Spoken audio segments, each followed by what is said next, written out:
Depuis le 1er janvier 2016, la finance et l'économie mondiale tremblent. Au cours du seul mois de janvier, la valeur des actions a baissé de 6% à Paris, de 23% à Shanghai et de 8% à New York. La panique boursière se double d'inquiétudes économiques, à tel point que le célèbre financier George Soros redoute le retour du krach de 2008. Alors, quelle est cette nouvelle crise globale ? Qu'est-ce qui menace encore une fois la stabilité de la croissance ?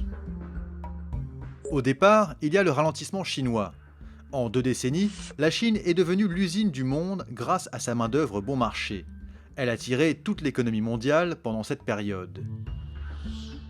Mais cet essor s'est accompagné d'une hausse des salaires, ce qui a rendu les entreprises chinoises moins compétitives. Résultat, l'investissement et la production ont subi un coup d'arrêt que les statistiques officielles masquent partiellement, pour l'instant.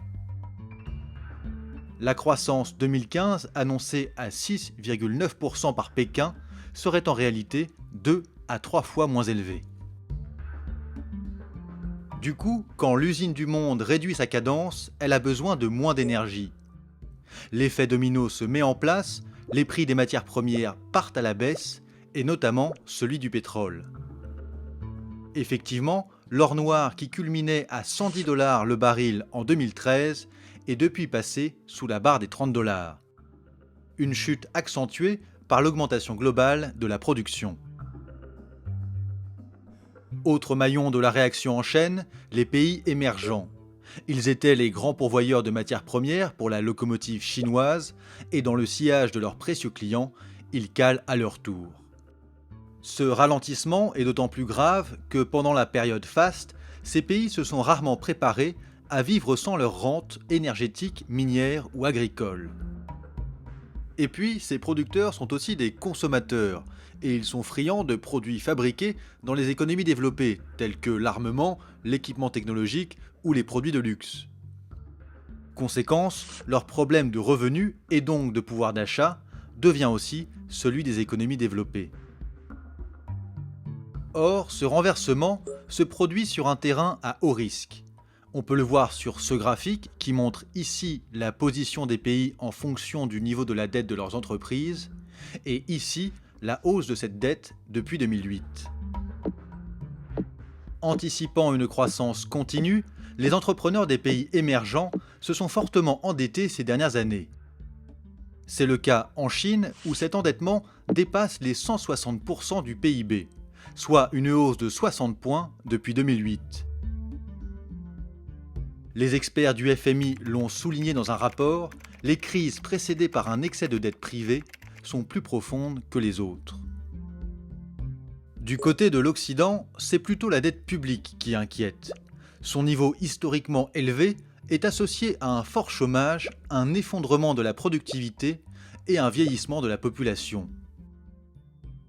Si bien que la croissance des nations développées n'a pas retrouvé son niveau d'avant 2008. Voilà donc de quoi rendre nerveux les marchés financiers, et ils le sont d'autant plus qu'ils souffrent d'un excès de liquidité, autrement dit de trop d'argent. Comme le montre cette courbe de la masse monétaire aux États-Unis, les banques centrales ont injecté des quantités phénoménales de liquidités sur les marchés depuis la crise de 2008, dans l'espoir de relancer l'économie.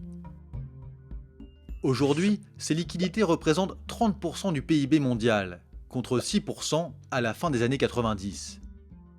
L'ennui, c'est que cet argent n'est pas injecté dans l'économie réelle. Les liquidités restent sur les marchés et se placent là où la rentabilité est la plus élevée, et par exemple sur les actions. Les sommes en jeu sont si énormes qu'avec les moindres fluctuations de l'offre et de la demande sur les marchés, les déplacements de liquidités peuvent provoquer des mini-cracks. Le même syndrome touche aussi le cours des monnaies des pays émergents, comme le rouble russe ou le réal brésilien. A l'inverse, là où elles sont investies en masse, les liquidités contribuent à la formation de bulles spéculatives. Or, la crise de 2008 a rappelé que l'explosion des bulles financières peut également entraîner les pays dans une forte récession bien réelle.